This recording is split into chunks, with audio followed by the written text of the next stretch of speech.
días, mi nombre es José Rafael González, soy ingeniero de alimentos, soy de Centroamérica, soy distribuidor de la empresa Claspack en Centroamérica y para mí es bien importante comentarles que a pesar de que esta charla, por supuesto que como todo, tiene un interés en promocionar este producto, lo que les voy a comentar es la verdad, es honesto, son nuestras experiencias, no vamos a decir cosas que son diferentes a la realidad solo por promocionar un producto y sobre todo cuando estamos hablando en temas de sostenibilidad, que es clave en este momento la honestidad.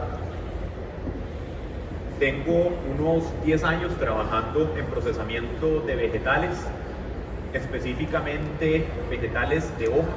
Lo que nosotros hacemos es lavado, desinfección y lo comercializamos en supermercados y desde hace unos 6, 7 años empezamos a trabajar en, bueno, cómo podemos empezar a mejorar la manera en que nosotros empacamos nuestros productos. Tomar un producto desde la tierra y meterlo en una bolsa plástica es una responsabilidad bien fuerte y los que estamos en esta industria tenemos que saber esta responsabilidad y tenemos que tener un plan para esta responsabilidad. Las leyes que están pasando en este momento a nivel europeo nos están exigiendo hacer cambios, hay poco tiempo y hacer estos cambios para una industria no es fácil, no es fácil y tampoco es rápido y en realidad ya nos quedamos sin tiempo. ¿Por qué nos metimos? Estos datos son de 2015, sin embargo las proporciones en este momento, el 2021, se mantienen muy similares. ¿Por qué es tan importante el empaque? Vean las proporciones de la utilización de plástico, el empaque. Si logramos hacer cambios significativos en los empaques de nuestros alimentos, sin duda se va a poder hacer un cambio. Es clarísimo, y no voy a entrar en esto mucho tiempo, pero sobre todo en industria alimentaria hay tasas de reciclaje muy bajas y sobre todo los empaques que están asociados a frutas y vegetales. Muchos de los empaques que se utilizan no son reciclables y los reciclables tienen tasas de reciclaje bastante bajas, entonces este es un segmento en donde había que hacer cambios. Estos datos son para la provincia en donde yo vivo, esto es en San José de Costa Rica, sin embargo los latinos desechamos mucha materia orgánica, sin embargo es similar, estuve revisando datos europeos y en general andamos más o menos en un 50% de residuos orgánicos. Estos son la basura promedio que un costarricense tira a los desechos, inclusive que llega a un relleno sanitario. Es mayor a un 50%. Vean que si tomamos en cuenta el papel y el cartón, inclusive nuestros residuos biodegradables andan por cerca de un 74%. Entonces, cuando empezamos a analizar cómo sustituir el plástico, vimos que para proponer soluciones, primero tenemos que ver bien cómo es que está constituido el problema. Y cuando vimos estos datos, nos impresionó muchísimo que los materiales biodegradables son pues una fuente grande de nuestros desechos. Entonces, si vamos a hacer soluciones, tienen que ser soluciones integrales. ¿Por qué esto es importante? Porque de las emisiones causadas por el ser humano, cerca de un 15% están asociadas al metano que se produce en rellenos sanitarios.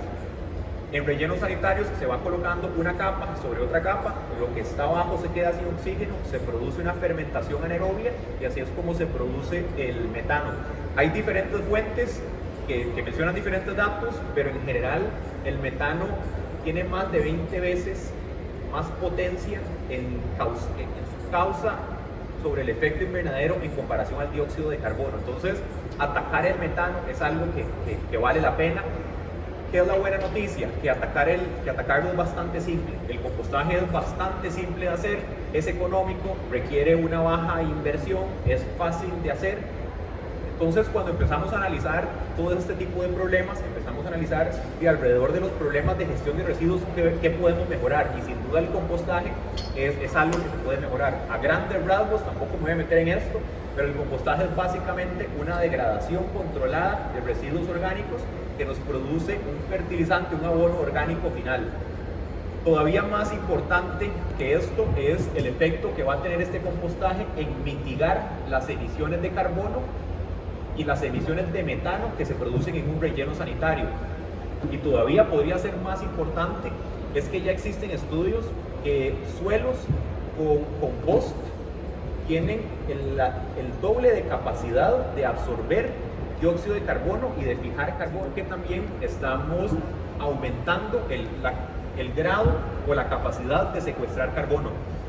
Ahora, si podemos juntar este problema junto con otro problema que es muy grave, que es el plástico, entonces se empieza a poner bastante interesante toda la combinación de factores que podemos hacer, y aquí es donde entran los materiales compostables o los bioplásticos. Creo que no existe duda alguna que los bioplásticos son el futuro del plástico. Pueden existir algunas dudas, podemos debatirlo, sin embargo es algo que se está viendo, en esta feria lo estamos viendo. El stand de Claspa que está acá, y cualquier duda, algo que quieran comentar, podemos hablarlo sin problema. Estos son algunos de los materiales más comunes que se están utilizando en el mundo para sustituir el plástico. En el caso del PLA, es el que está teniendo, en mi opinión, creo que el PLA es el nuevo polietileno, el nuevo polipropileno. Cada vez vamos a escuchar más PLA.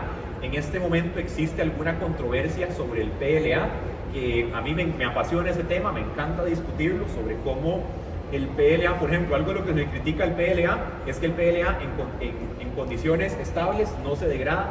Desde mi punto de vista, eso es una de las fortalezas, más bien, ahorita lo comentamos un poco más. Me interesa mencionar el caso del PBAT, de la celulosa. La celulosa está funcionando muy bien en panadería. El PLA está funcionando de manera magnífica en vegetales. El PLA, una de las características que tiene es que tiene una alta permeabilidad. Entonces, cuando empacamos frutas y vegetales, si dejamos el vegetal sin oxígeno, se muere. Si más bien entra mucho oxígeno, se nos oxida y nos baja la vida útil. Entonces, lo que está haciendo Claspack estamos jugando con el grosor, con la configuración de la bolsa, con el tipo de PLA, para generar un tipo de permeabilidad que se ajuste a cada tipo de vegetal y así maximizar esta vida útil. El PLA, a mí también me gusta mucho el hecho de que su huella de carbono es menor que la mayoría de bioplásticos, y que en promedio que la mayoría de plásticos. Entonces no es solo el tema que se degrade.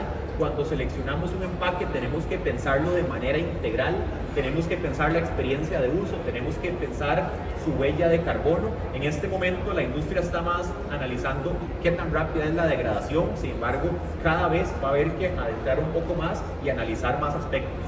En el caso del PBAT es interesante porque este material es totalmente compostable, totalmente degradable, sin embargo proviene de fuentes fósiles. No estamos acostumbrados a materiales que vengan de fuentes fósiles y a la vez puedan degradarse. A mí personalmente no me gusta la degradación, está siendo muy efectiva y muy rápida. A mí lo que no me gusta es que su huella de carbono es muy alta. Entonces, como les digo, todo esto tenemos que empezar a analizar. Estos problemas, cuando se vuelven más interesantes, es cuando convergen en un ciclo de economía circular, y aquí es donde vienen las oportunidades más importantes de la industria. Y en realidad yo era un industrial soy un industrial de procesamiento de frutas y vegetales. Empecé a probar Claspack y ahora me dice distribuidor de Claspack. ¿Por qué? Porque me está haciendo mucho clic, me está haciendo mucha lógica este ciclo, en donde nosotros podemos tomar este material y con una simple acción de compostaje, inclusive compostaje casero, podemos degradar el material.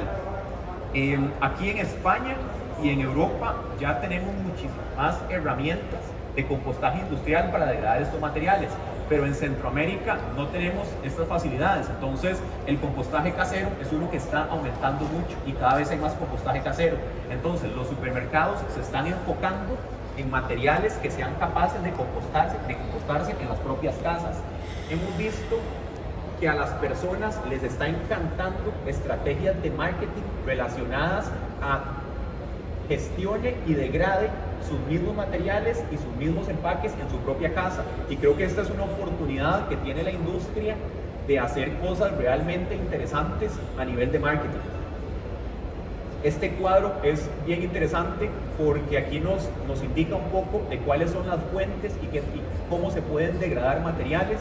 Lo que está en este lado izquierdo son materiales que no se pueden degradar, que son materiales que no podemos compostar. Lo que está hacia la derecha, donde dice biodegradables, son materiales que sí podemos degradar. Vean lo interesante que están abajo a la derecha, que podemos tener materiales que provienen de fuentes fósiles y que a la vez son biodegradables. Para algunas personas no les gusta el hecho de que venga de fuentes fósiles, lo entiendo a la perfección, y como les mencionaba, el PBAT tiene una huella de carbono alta. y es lo que personalmente a mí no me gusta. Arriba a la derecha está el PLA. El PLA, nuevamente, aquí lo interesante es que es un material que es biobasado, podemos producirlo a partir del almidón. Hay algunas personas que no les gusta que una materia prima compita contra un alimento, entonces utilizar almidón no para alimentar personas, sino para fabricar materiales. Personalmente creo que el 70% de la tierra agrícola se utiliza para alimentar animales, además de que el almidón ya podemos empezar a crecerlo verticalmente, entonces no veo de mala manera que tengan que competir, creo que todo se puede hacer de manera bastante más eficiente. Cuando empezamos a trabajar en esto, lo primero que probamos fueron materiales hidrosolubles, el material que se degrade de la manera más rápida posible. No nos fue bien, ¿por qué? Porque, bueno, yo soy de un país tropical, entonces es mucho más caliente que acá y es muchísimo más húmedo, y cuando mandábamos estos materiales a algún punto de venta, en alguna zona muy caliente, en alguna zona costera, entonces el material se nos empezaba a degradar con solo sacarlo unos minutos de refrigeración. Además, en las góndolas empezamos a empacar ensaladas y el material al octavo, noveno día ya empezaba a absorber agua y esto ya no se veía tan bien y ya era un problema. Entonces dijimos, bueno, el tema no es escoger el material que se degrade más rápido, es escoger el material adecuado a mi producto.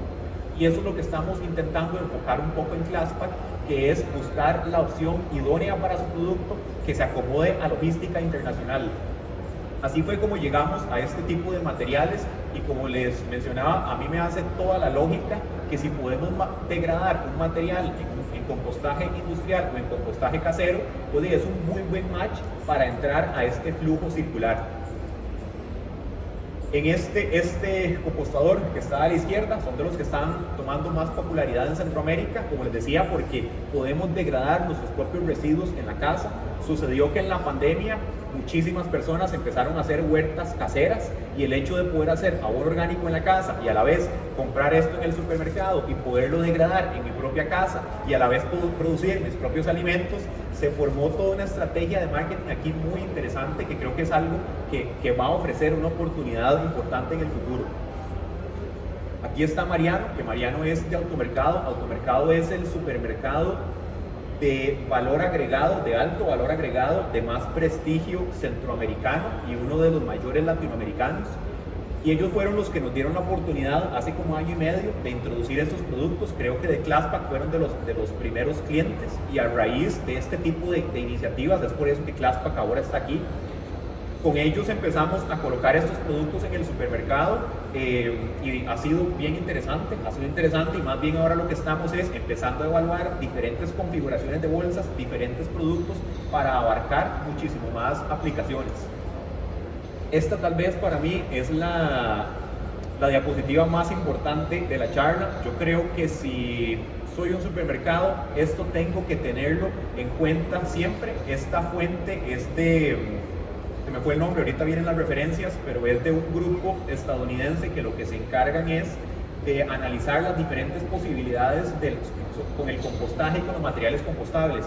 Algo que es mentira de los materiales compostables es que vienen a solucionar todos los problemas y que ahora todo hay que empacarlo en compostable. No. Otra de las cosas que es mentira es que los materiales compostables se degradan. Eso nos pasaba en Centroamérica, que decían, bueno, es que el material compostable solo en condiciones muy específicas se van a degradar. En realidad tampoco, la degradación de estos materiales no es diferente. Lo que sí es cierto es que tenemos que buscar la aplicación correcta. Los materiales compostables tienen toda la lógica cuando pensamos en empaques.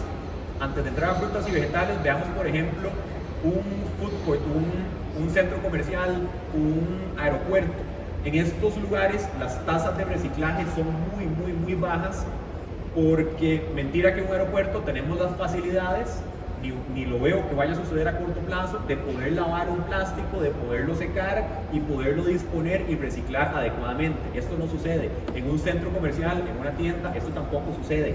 Entonces son aplicaciones que están asociadas a tasas de reciclaje muy bajo. Estas aplicaciones son las que tienen toda la oportunidad de pasarse a materiales compostables. ¿Por qué? Porque Una bandeja que vaya con residuos de grasa, con residuos orgánicos, es un problema para el reciclaje, pero para el compostaje no, más bien es un beneficio para las bacterias. Entonces, este tipo de aplicaciones de food service tiene toda la lógica que lo pasemos a compostable. En lo que son frutas y vegetales, ¿por qué también tiene toda la lógica? Porque en este caso el empaque se convierte en un vehículo para que los desechos de esto vayan hacia el compostaje. Entonces más bien vienen a incentivar el compostaje, que va a tener un efecto secundario en mitigar las emisiones de metano en los rellenos sanitarios. Entonces hace un muy buen match. Además son aplicaciones que en este momento se utilizan dobles capas o se utiliza polipropileno, que es difícilmente reciclable. Y aquí ya hay leyes un poco más duras, pero por ejemplo en Estados Unidos yo diría que ni el 10% de los vegetales de los empaques para vegetales se reciclan. Entonces este tipo de aplicaciones son las que sin duda alguna en los próximos 5 o 10 años tiene toda la lógica que vayan a compostable. Algo muy similar pasa en quesos y pasa en cárnicos. Aquí siempre tenemos residuos de grasa, tenemos residuos de carnes, de proteínas, que hacen este reciclaje muy difícil, y que por ejemplo una bolsa al vacío, son pocas en este momento las bolsas al vacío que son reciclables, y si tomamos en cuenta los desechos que aquí hay, nuevamente son aplicaciones con bajas tasas de reciclaje que tiene toda la lógica pasar a compostable. En el caso de empaques para té y para café, son empaques que tienen varias capas, y estas varias capas hacen nuevamente que su reciclaje sea complicado, y por lo mismo tienen toda la lógica empezar a pasar a compostable. Cuando vamos bajando, ¿qué es lo que pasa? Veamos el caso de un líquido, veamos el caso de una botella de agua, de algún jugo. Ya el consumidor entiende, por lo menos una parte de los consumidores, de que las botellas se reciclan. Entonces no tiene sentido empezar a hacer botellas compostables, porque vamos a complicarle la vida y vamos a causar errores en el consumidor, y van a bajar las tasas de reciclaje. Entonces, lo que ya, además, en líquidos ya tenemos el aluminio, tenemos el vidrio, que ya tienen buenas propiedades de reciclaje. Entonces aquí no tiene la lógica. Tampoco tiene lógica en productos, por ejemplo, productos de limpieza, un detergente. Estos productos, si quedan residuos dentro de la bolsa, son residuos que van a ir a matar las bacterias que están en el compostaje. Entonces tampoco tiene la lógica. Nuevamente, las aplicaciones, por lo menos en las primeras 2 líneas, es lo que deberíamos estar pasando a compostable. Eso sería solamente. Les agradezco mucho. Si tienen dudas o algún tema que quisieran ampliar, con todo el gusto. Y si no, aquí a los 25 metros está el stand de Claspa. Si quieren conocer un poco más sobre los materiales, sobre cómo interactúan en el supermercado, con todo el gusto. Muchas gracias.